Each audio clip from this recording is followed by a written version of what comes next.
अच्छा, एक प्रश्न है।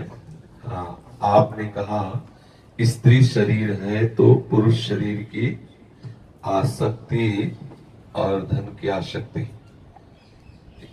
हाँ,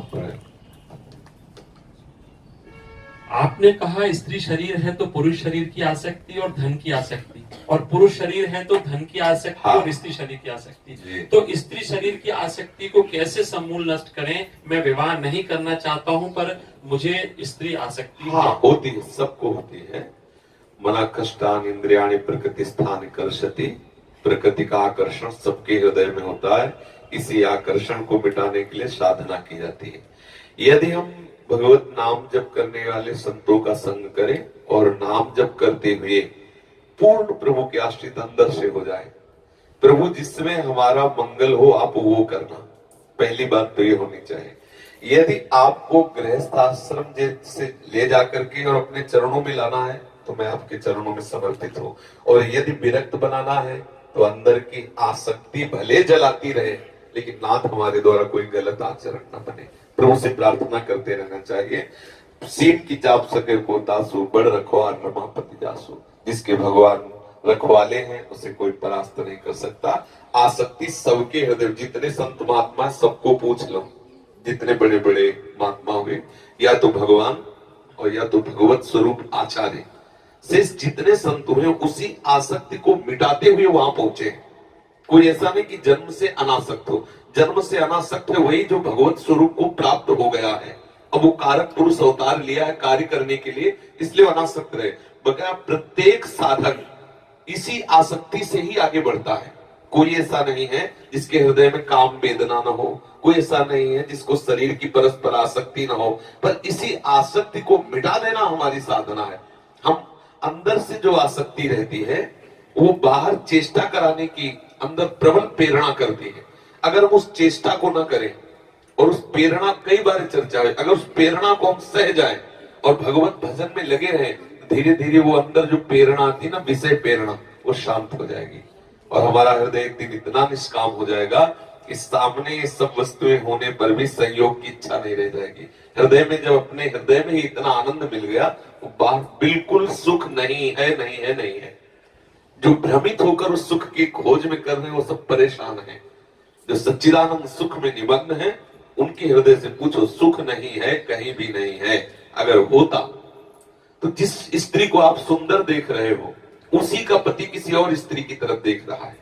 जिस पुरुष को वो सुंदर देख रही है उसकी पत्नी किसी और पुरुष को देख रही है। महाराज भर्तरी को इसी बात से तो वैराग्य हो गया कि मुझ चक्रवर्ती सम्राट की अर्धांगिनी एक घोड़े की सेवा करने वाले अश्वपाल से आसक्त हो गई, और एक अश्वपाल पिंगला रानी का संयोग प्राप्त करके भी उसे तृप्ति नहीं को वैश्या से संसार धिक्कार ऐसे झूठे संसार को, और उन्होंने वैराग्य धारण कर लिया।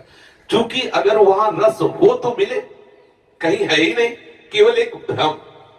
संतों ने अपने भाव में, गोस्वामी तुलसीदास जी ने विभिन्न पत्रिका जी में लिखा हुआ है, उसका भाव ये कि जैसे मूर्ख कुत्ता सूखी हड्डी को लेकर भागता है, सोचता है इसमें बड़ा सुख है, और जब वो चबाता है सूखी हड्डी को तो उसके गलफरों से खून निकलता है, और जब वो हड्डी में देखता है तो उसको एक सुख की अनुभूति होती है, जबकि है नहीं, केवल वो मूर्खता से ऐसा समझ रहा है। ऐसे ही हम अपनी एकाग्रता, जो हमारी एकाग्रता है, हम जहां आरोपित कर देते वही हमें सुख मिलने लगता है। जहां भी आरोपित कर दो और वहां सुख है नहीं, भ्रम से सुख का अनुभव होने, जैसे उसमें हड्डी में है नहीं लेकिन भ्रम से अनुभव करने लगा, ऐसे ही हम भ्रम से अनुभव कर रहे हैं कि इस शरीर में सुख होगा, इस शरीर, अगर पुरुष शरीर में सुख होता तो कोई तो आज तक बोलता। इतिहास साक्षी, भागवत आप पढ़ के देखो, महाराज ययाति ने अपने पुत्र की अवस्था का भोग किया, लेकिन नहीं। महाराज पुरुरवा उर्वशी अप्सरा स्वर्ग की परिणाम देखो, पुरुरवा का वैराग्य पढ़ के देखो, कहीं सुख नहीं है। ये जो सुख बुद्धि है ये फंसाती है, और ये बुद्धि ठीक करते ठाकुर जी, तेसाम सतत युक्तानाम भजताम प्रीति पूर्वकम तो ददाम बुद्धि योगम तम ये नुमामुपयांति ते। जो मेरा सतत भजन करता है तो मैं उसकी बुद्धि को अपने से योग करा देता हूं। अभी हमारी बुद्धि कृष्ण वियोगी है और संसार से योग किए हुए, इसलिए संसार में सुख लग रहा है नहीं, सुख पक्का नहीं है। कहीं भी किसी से ईमानदारी से अगर पूछवा लो, थोड़ा भी भजन करता होगा तो, भजन नहीं करता तब तो फिर नाली का कीड़ा नाली में ही सुख मांगता है। उसको कैसे बताया जाए कि अमृत की भी कोई एक कुंड है, अमृत की भी एक कोई स्वादमयी वृत्ति है, वो क्या जाने नाली का कीड़ा, निष्ठा का कीड़ा क्या जाने कि अमृत कुंड कैसा होता है। ऐसे सच्चिदानंद प्रभु के नाम रूप लीला का क्या सुख है, वो विषयी जीव क्या जाने। थोड़ा भी भजन अगर करेगा तो उसको पश्चाताप होगा, क्लेश होगा, अशांति होगी, लगेगा मैंने ऐसा क्यों किया, क्योंकि सुख है नहीं। वो सच्चिदानंद प्रभु की एकाग्रता को भंग होने के बाद इतना क्लेश अंदर, लेकिन जो विषयी जीव उनको गर्व होता है कि मैंने ऐसा। भगवत आश्रित होकर के साधु समागम करते हुए आए हुए हृदय के आकर्षण और वेग को सह जाए और संयोग न बनने दे, तो कुछ ही वर्षों में वो इंद्रिय विजयी हो जाएगा। कुछ ही वर्षों में उसके अंदर ऐसा धैर्य आ जाएगा कि जैसे आपके बड़ी मेहनत से आपने 1 लाख रुपए जमा किए, अब कोई 1 लाख चुराना चाहे तो आप दे दोगे कैसे? आपने 10 वर्ष से वो चल चल के ब्रह्मचर्य रहे, 10 वर्ष से, अब कोई आके आपको ब्रह्मचर्य से बंधित करना चाहे तो आपको आग लग जाएगी अपने मन अपने तन में, सामने में, कि अरे मैं कैसे ऐसा कर सकता हूं। पता है कितना जलना पड़ता है, ये वही जानता है जो साधक इस मार्ग में चलता है। ये सब जब जैसा भाव आया वैसा पा लिया, वैसा खेल लिया, तो क्या जानो तुम परमार्थ किसे कहते हैं। लोग समझते हैं बाबा जी ऐसे, परमार्थ किसे कहते हैं? आग की ज्वाला से चलना, हर समय चित्त चलता रहता है उसका, जो विषय आकर्षण होता है और माया विषय संयोग देती कि लो तुम चाहे अनुभव, क्योंकि अंदर की बात जान रहे हैं, क्योंकि उसी के यंत्र सब है, दूत तो उसी के है ना। अंतःकरण में मैं और मोर तोड़ते माया सब उसी का राज्य है, मन बुद्धि चित्त अहंकार सब प्राकृतिक ही है, उसी के दूत। उसको पता है इस समय साधक क्या चाह रहा है, सामने उपस्थित कर दिया, लो बिना किसी बाधा के से स्वीकार करो। अब अगर वो आकर्षण उसको खाए जा रहा है और अंदर से उसे कहीं न कहीं लालसा है कि मुझे प्रभु चाहिए, अब इस स्थिति की जलन को वही समझ सकता है जो साधक है, दूसरा नहीं समझ सकता। उस समय उसको जो भयंकर वेदना होती है, वही वेदना अनंत जन्मों के जो पाप है, दुष्कर्म किए हैं, उन सबका नाश करके हृदय को पवित्र कर देती है और वो भगवत प्राप्ति के योग्य हो जाता है। ये सहना बहुत कठिन है। अच्छा, हम 10 वर्ष एकांत गुफा में हैं जहां समाज में कोई नहीं आता जाता, हम किसी तरह उधर पोषण करके ठीक रह गए। अब कभी ना कभी तो समाज में जाना पड़ेगा। अब वो समाज में गया और समाज में वो विषय जिससे 10 साल वो लड़ता रहा है, माया सब फेंक देगी, एकदम फ्री, बिना बाधा के। ये सब लोग, अगर वो साधक भगवत प्राप्ति लक्ष्य वाला नहीं, तो 10 वर्ष रहने के बाद वो सब का सब अंदर का जितना वो इस छोटी छोटी चिंगारियां थी, वो सब ज्वाला रूप बन के उसे भ्रष्ट कर देती है। तभी होता है कि यार पहले तो ऐसे नहीं थे, अब ऐसे कर। वो अंदर थी चिंगारियां, जब तक भगवत साक्षात्कार नहीं होता तब तक वो बिंदु रूप से रहती है, संयोग प्राप्त होती है, समुद्र रूप हो जाती है। एक महात्मा भिक्षा मांगने जाते थे तो एक वैश्या का घर था। जब वो वहां के सामने से निकलते तो बोलती, बाबा जी तुम्हारी दाढ़ी अच्छी कि हमारे बकरे की अच्छी? विनोद करते, चुप रहते।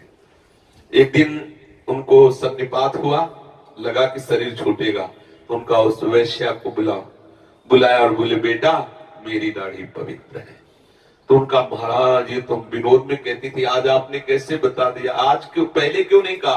बोले, बेटा भरोसा नहीं था, आज मैं भगवत धाम को जा रहा हूं और पूरा जीवन पवित्र रहा, इसलिए मैं कहता हूं मेरी दाढ़ी पवित्र है। अर्थात मरते दम तक हमें सावधानी रखनी है, कहीं चूक नहीं कर देनी, नहीं तो कब कहां कैसे हम पतित हो जाए पता नहीं।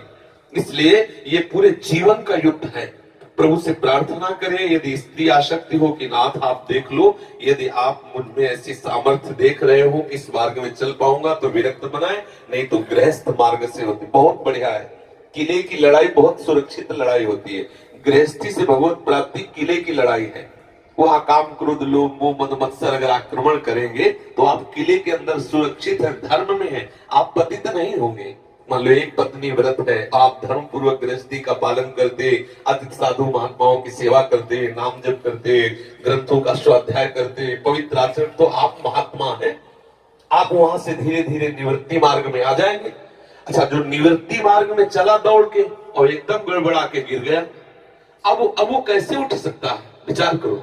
अगर भगवान कृपा करके ना उठावे तो, चूंकि इसलिए नहीं उठ सकता कि वो इतना जला है और जलने के बाद गिर गया। अब उसको निराशा होती है कि इतने वर्ष से मैं जल रहा हूं, इसके बाद में गिर गया। अब फिर वो जलता, तो प्रभु किसी न किसी संत को भेजकर फिर उत्साह बढ़ाते हैं। ये बहुत कठिन मार्ग, सच्ची पूछो तो बहुत गुरुजनों की कृपा छत्र में रहने से नहीं लग रहा कि हमें कोई कठिन मार्ग, देखिए जो सच्चे मार्ग से चलने वाले पथिक हैं, जलते हुए आए हैं। हृदय मतलब ऐसे से कांपता है हृदय। वो साधक जो विकार आने पर उनको रोकता है, उसको पता है कितना कष्ट होता है, कितनी जलन होती है, कितना सामने वाला गाली दे रहा है, हमें क्रोध नहीं करना।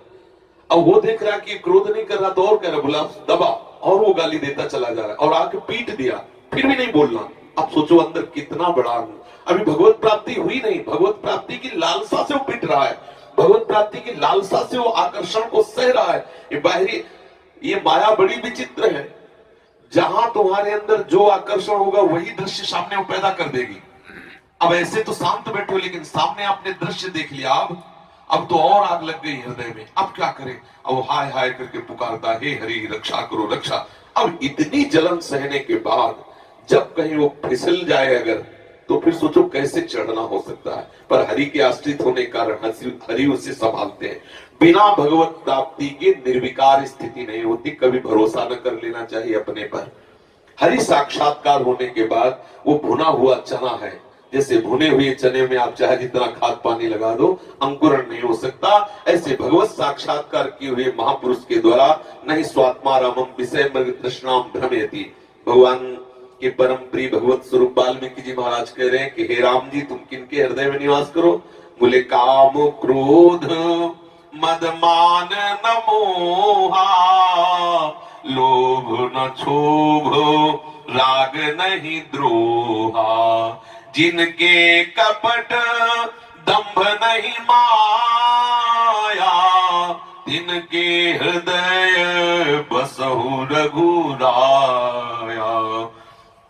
जननी समो जानही पर नारी, धन पराये बिसते बिस भारी, जिनहि राम तुम प्राण पियारे, तिनके मन शुभ सदन तुम्हारे। जहां काम नहीं, क्रोध नहीं, मोह नहीं, मद नहीं। ये गीता जी का 15वें अध्याय का श्लोक, निर्माण मोहा जित संग दोषा, अध्यात्म नित्या विनिवृत्त कामा, द्वंद्व विमुक्ता सुख दुख संग। ये स्थिति है भगवत प्राप्ति की। इसी चूक में तो अजामिल जी भ्रष्ट हो गए। गए जंगल में एक दृश्य देखा, भ्रष्ट हो गए। इसी चूक ने सौभरी महात्मा को 50 ब्याह करने के लिए विवश कर दिया।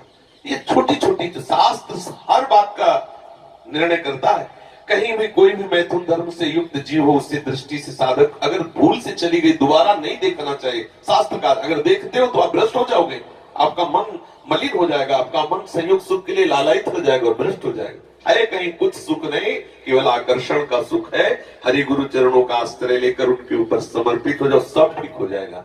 अपने लोगों ने जीवन में ही देखा है प्रभु कैसे बचाते हैं, प्रभु कैसे हमें पुष्ट करते हैं, प्रभु कैसे हमें मार्ग में बढ़ाते हैं। वही बचाते हैं, वही पुष्ट करते हैं, वही बढ़ाते हैं। अगर वो ना बढ़ावे तो ऐसी फिसलन है कि बड़े बड़े फिसल जाते हैं, 1 मिनट में फिसल जाते हैं। शिव विरंचिका मोहे को है बपुरान, ज्ञाने नाम चेतान से देवी भगवती हिसाब बलादा कृष्ण मोहाय महामाया प्रेक्षति।